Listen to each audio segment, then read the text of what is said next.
Keluaran pasal 9, tulah kelima, penyakit sampar pada ternak.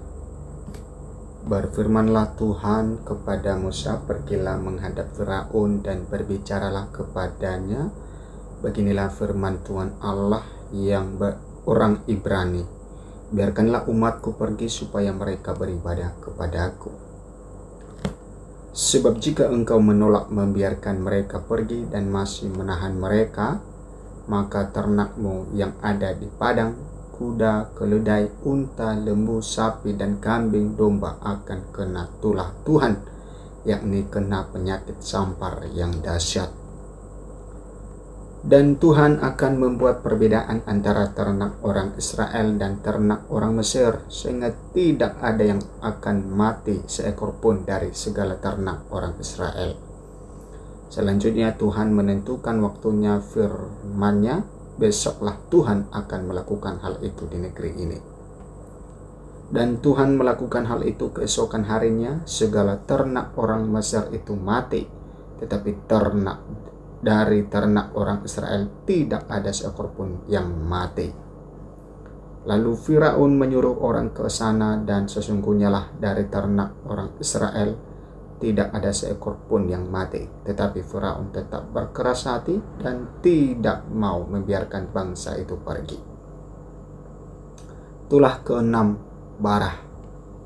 Berfirmanlah Tuhan kepada Musa dan Harun, ambillah jelaga dari dapur peleburan serangkup penuh, dan Musa harus menghamburkannya ke udara di depan mata Firaun.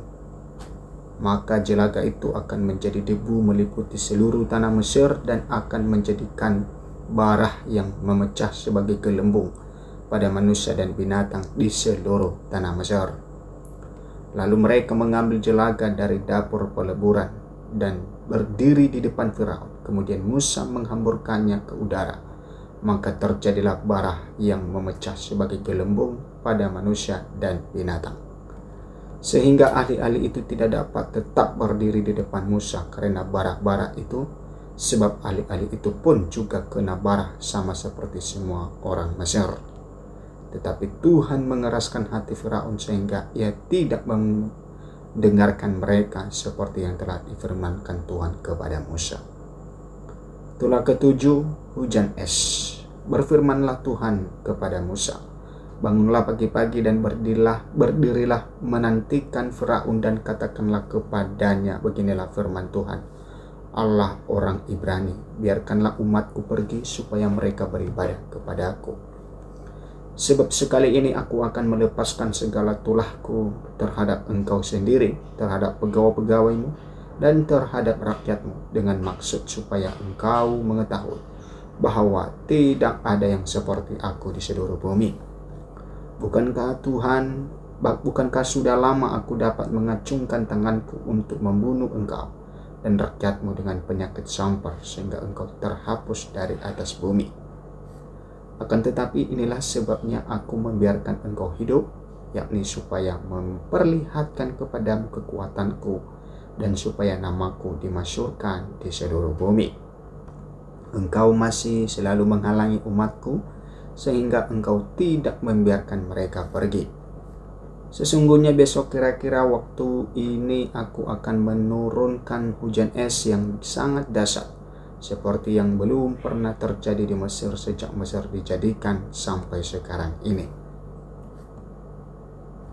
Oleh sebab itu, ternakmu dan segala yang kau punya di padang, suruhlah dibawa ke tempat yang aman, semua orang dan segala hewan yang ada di padang, dan tidak pulang berkumpul ke rumah akan ditimpa oleh hujan es itu sehingga mati. Maka siapa di antara para pegawai Firaun yang takut kepada firman Tuhan menyuruh hamba-hambanya serta ternaknya lari ke rumah, tetapi siapa yang tidak mengindahkan firman Tuhan meninggalkan hamba-hambanya serta ternaknya di padang. Berfirmanlah Tuhan kepada Musa, ulurkanlah tanganmu ke langit supaya hujan es turun di seluruh tanah Mesir, menimpa manusia dan binatang, dan menimpa tumbuh-tumbuhan di padang di tanah Mesir. Lalu Musa mengulurkan tongkatnya ke langit, maka Tuhan mengadakan guruh dan hujan es, dan api pun menyambar ke bumi, dan Tuhan menurunkan hujan es meliputi tanah Mesir. Dan turunlah hujan es beserta api yang berkilat-kilat di tengah-tengah hujan es itu, terlalu dahsyat seperti yang belum pernah sejak terjadi di seluruh negeri orang Mesir sejak mereka menjadi suatu bangsa. Hujan es itu menimpa binasa segala sesuatu yang ada di padang di seluruh tanah Mesir, dari manusia sampai binatang. Juga segala tumbuh-tumbuhan di padang ditimpa binasa oleh hujan itu, dan segala pohon di padang ditumbangkannya. Hanya di tanah Gosen, tempat kediaman orang Israel, tidak ada turun hujan es. Lalu Firaun menyuruh memanggil Musa dan Harun serta berkata kepada mereka, "Aku telah berdosa sekali ini, Tuhan itu yang benar, tetapi aku dan rakyatkulah yang bersalah. Berdoalah kepada Tuhan guru yang sangat dahsyat, dan hujan es itu sudah cukup, maka aku akan membiarkan kamu pergi. Tidak usah kamu tinggal lebih lama lagi." Dan berkatalah Musa kepadanya, "Sekeluar aku dari kota ini, aku akan mengembangkan tanganku kepada Tuhan. Guru akan berhenti dan hujan es tidak akan turun lagi, supaya engkau mengetahui bahwa bumi adalah milik Tuhan.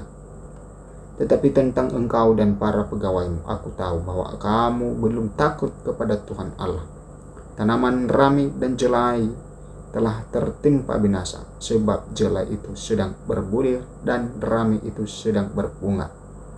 Tetapi gandum dan sekoi tidak tertimpa binasa, sebab belum lagi musimnya." Lalu keluarlah Musa dari kota itu meninggalkan Firaun, dikembangkannyalah tangannya kepada Tuhan. Maka berhentilah guru dan hujan es, dan hujan tidak tercurah lagi ke bumi. Tetapi ketika Firaun melihat bahwa hujan es dan guru telah berhenti, maka teruslah ia berbuat dosa. Ia tetap berkeras hati, baik ia maupun para pegawainya. Berkeraslah hati Firaun sehingga ia tidak membiarkan orang Israel pergi, seperti yang telah difirmankan Tuhan dengan perantaraan Musa.